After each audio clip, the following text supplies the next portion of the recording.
আজ আমরা চলে এসেছি আমাদের জিমের পিকনিকে, প্রকৃতির মাঝে যেখানে থাকবে হইচই, হাসি, বন্ধুদের আড্ডা আর দিনের শেষে এমন কিছু মুহূর্ত যা শুধু ক্যামেরায় নয় মনের ভেতরেও থেকে যাবে।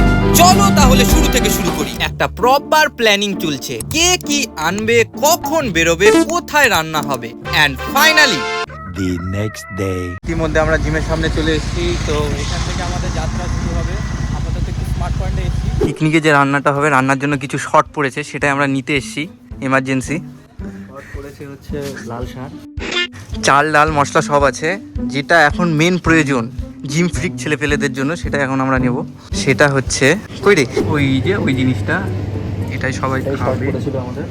শহরের কোলাহল ছেড়ে আজ আমরা এসে পড়েছি বংশীহারির হলদি গ্রামে। চারপাশে শুধু প্রকৃতি, সবুজ আর নিজেদের মানুষজন। Hi channel, welcome to my guys.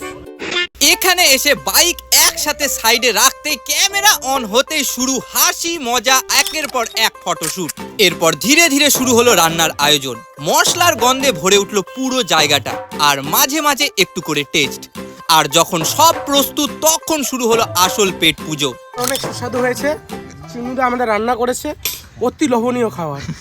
আর যারা খেতে চাও তাতেই যোগাযোগ করুন অ্যানোম্যাক্স জিমে। এটাই তো পিকনিক, নিজেদের আনন্দটা কিছু অচেনা মানুষের সাথে ভাগ করে নেওয়া। এই স্মৃতিগুলো থেকে যায় দিনের শেষে, মন ভরে যায়, আর ক্যামেরায় বন্দী হয় কিছু চিরকালের গল্প।